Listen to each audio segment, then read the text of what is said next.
Acción Cristiana Mundial, un ministerio para llevar el Evangelio, donde haya un oído que escuche y un corazón abierto a Dios. Una de las cosas que más agobia a cualquier ser humano es el sufrir una enfermedad, que cuanto más grave sea, lleva a la persona y a sus familiares a un estado que pasa de preocupación a angustia.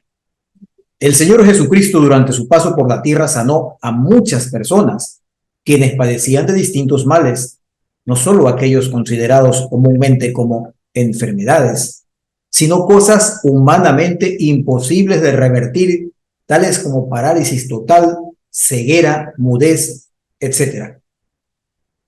Porque para Dios no hay nada imposible. Pero antes de entrar en estos hechos y sus circunstancias, las cuales desarrollaremos más adelante, veamos cosas muy interesantes respecto a la enfermedad. En la epístola a los Romanos, capítulo 5, verso 12, leemos lo siguiente: Por tanto, como el pecado entró en el mundo por un hombre y por el pecado la muerte, así la muerte pasó a todos los hombres por cuanto todos pecaron. Por cierto, a lo largo de nuestra vida todos sufrimos varios tipos de enfermedades. Incluso hay casos en que dentro del propio vientre de la madre ya se sufre una enfermedad que puede ser tratada hoy en día a través de la madre, conforme lo permite la ciencia y la tecnología de nuestros tiempos.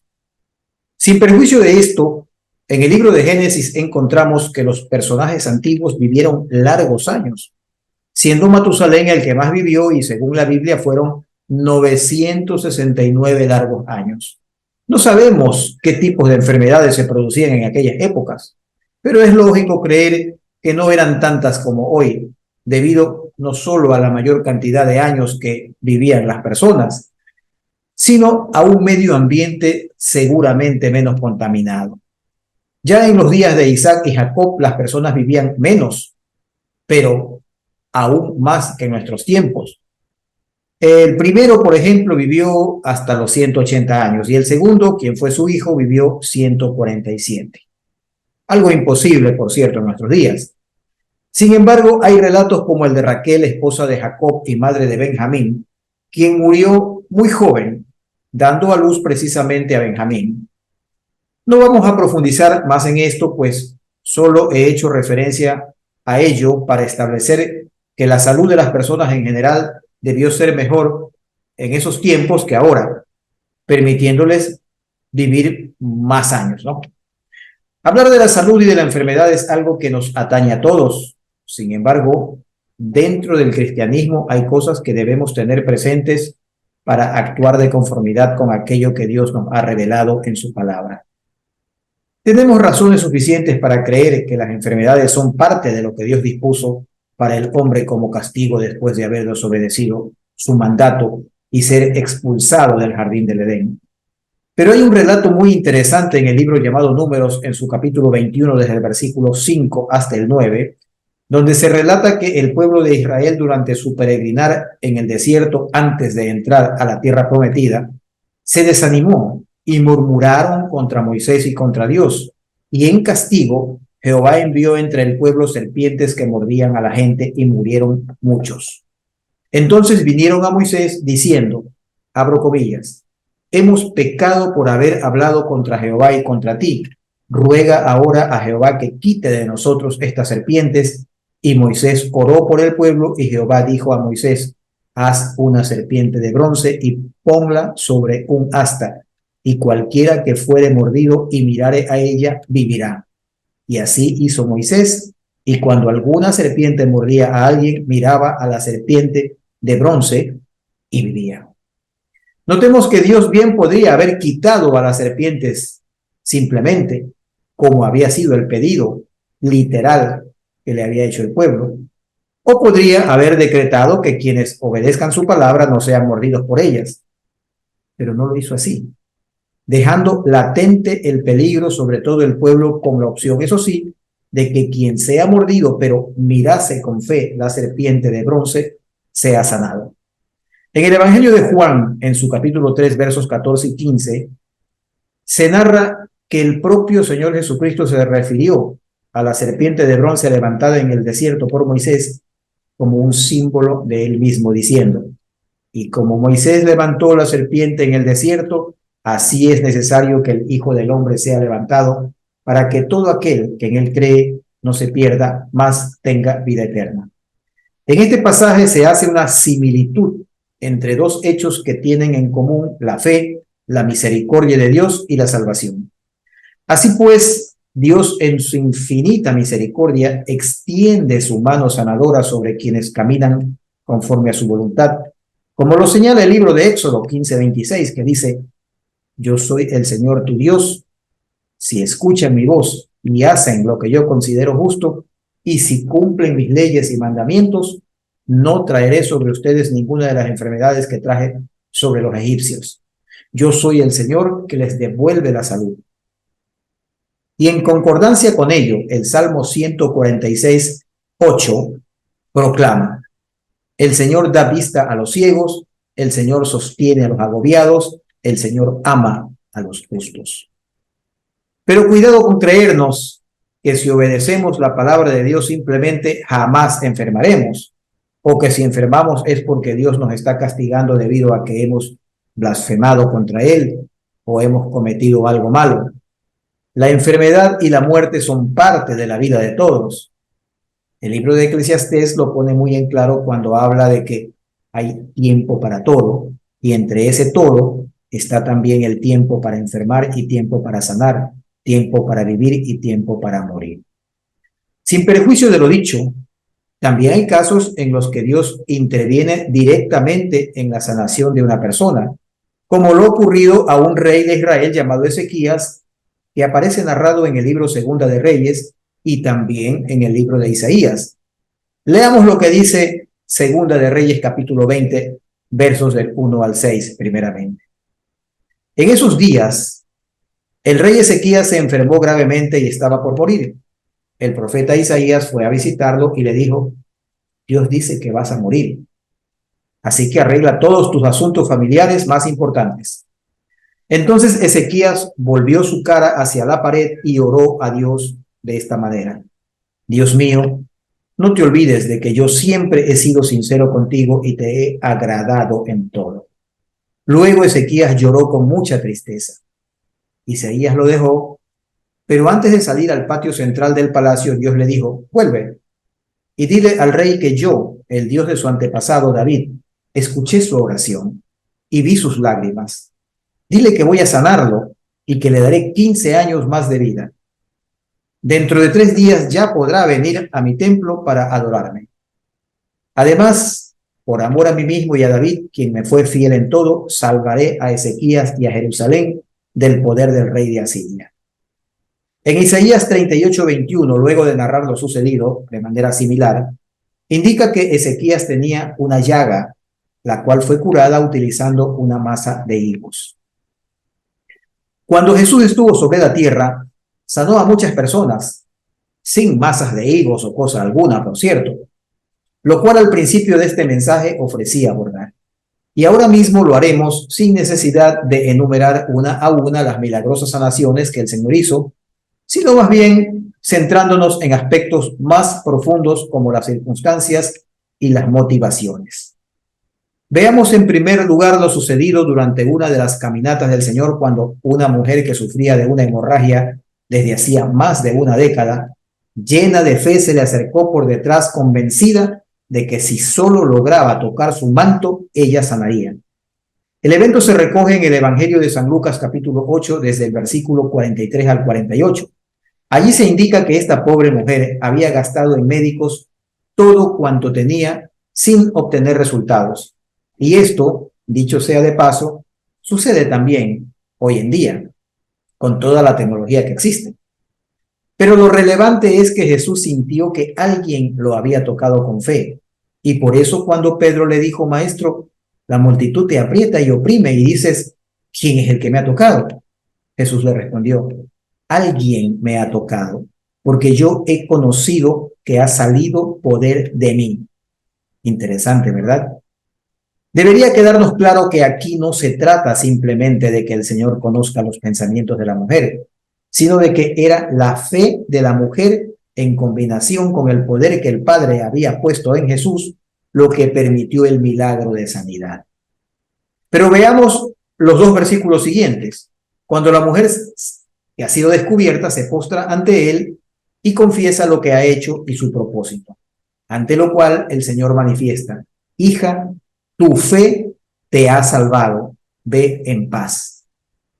Otro de los milagros que mencionaré, siempre desde la perspectiva de la fe, está narrado en el Evangelio de San Marcos capítulo 10, versos desde el 46 hasta el 52, donde incluso se da el nombre de un hombre ciego llamado Bartimeo, hijo de Timeo, quien al pasar Jesús cerca de donde él estaba sentado pidiendo limosna, gritó: Jesús, hijo de David, ten misericordia de mí.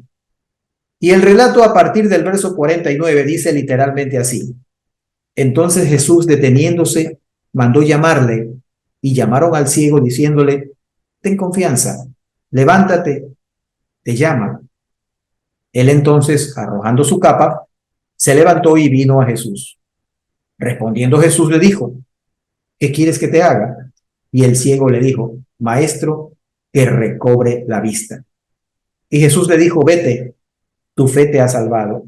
Y enseguida recobró la vista y seguía a Jesús en el camino. Fin de la cita.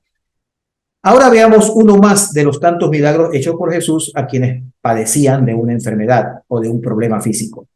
El pasaje se encuentra en el Evangelio de Mateo capítulo 8, desde el verso 5 hasta el 10, y cuenta que cierto día, estando el Señor en un lugar llamado Capernaum, vino a él un centurión rogándole y diciendo: Señor, mi siervo yace en casa paralítico, gravemente atormentado. Y Jesús le dijo: yo iré y le sanaré. Y respondió el centurión diciendo: Señor, no soy digno de que entres bajo mi techo, mas solamente di la palabra y mi criado será sanado, porque también yo soy hombre bajo autoridad y tengo soldados bajo mi mando. Y digo a este: ve y va, y al otro: ven y viene, y a mi siervo: haz esto, y lo hace. Y cuando Jesús lo oyó, se maravilló y dijo a los que le seguían: de cierto os digo que ni aún en Israel he hallado tanta fe. He escogido estos tres ejemplos con el propósito de explicar tres distintas formas de expresar la fe en situaciones que sin embargo son análogas. En el relato de la mujer con hemorragia crónica, ella llevó en silencio su fe, profundamente guardada en su corazón, pero fe verdadera, con certeza y convicción de que si lograba tocar apenas el borde del manto del Señor, sería curada, sin que el propio Jesús actúe a voluntad. En el caso del ciego, este sí exteriorizó a gritos su deseo y le pidió a Jesús que lo sane, y entonces el Señor actuó por voluntad, pero siempre acompañado de la fe genuina, con certeza y convicción de que así se haría. Y en el tercer caso, el peticionario no era el beneficiario de la sanación, y ni siquiera estaba presente ese beneficiario, y lo más probable era que ni siquiera conociese al Señor. Pero la fe inquebrantable del centurión romano manifestaba tal certeza y convicción que ni siquiera consideraba necesario que Jesús vaya a su casa, sino que dé la palabra u orden de sanación para que su siervo sane. Eso era suficiente para él. Por ello el Señor alabó la fe del romano, y por ello también es oportuno recordar lo que dice la epístola a los Hebreos en el capítulo 11, versículo 6. Sin fe es imposible agradar a Dios. ¿Pero qué es la fe? La misma palabra de Dios nos da la respuesta en el mismo capítulo 11 de la carta a los Hebreos, en su verso 7, indicándonos que es, pues, la fe, la certeza de lo que se espera y la convicción de lo que no se ve. Por eso he hablado anteriormente de certeza y convicción. Y antes de seguir, los invito a memorizar estas dos palabras, certeza y convicción, porque las repetiremos varias veces a partir de ahora. Como conclusión, tanto la mujer con hemorragia como el ciego y el centurión romano tuvieron la certeza de que la sanación se produciría y la convicción de que Jesús tenía aquel poder suficiente. Así agradaron a Dios e hicieron posible poner en movimiento su misericordia y recibir el milagro que necesitaban. No puedo dejar de mencionar el contenido del capítulo 14, versículos 12, 13 y 14 del Evangelio de Juan, en el cual leemos, abro comillas, de cierto os digo, el que en mí cree, las obras que yo hago, él las hará también, y aún mayores hará, porque yo voy al Padre, y todo lo que pidiereis al Padre en mi nombre, lo haré para que el Padre sea glorificado en el Hijo. Si algo pidiereis en mi nombre, yo lo haré. Cierra comillas. Cabe, sin embargo, recordar lo que aparece en Mateo capítulo 13, versos 54 al 58, donde se narra que Jesús fue a su tierra y aunque se maravillaban de oírle hablar en la sinagoga, no entendían cómo es que sabía todas estas cosas, porque lo conocían que era hijo del carpintero, hijo de María, hermano de sus hermanos. Y el versículo 58 concluye, y no hizo muchos milagros allí a causa de la incredulidad de ellos. Finalmente, es importantísimo saber qué hacer cuando un familiar o un hermano se encuentra en el lecho del dolor víctima de cualquier enfermedad.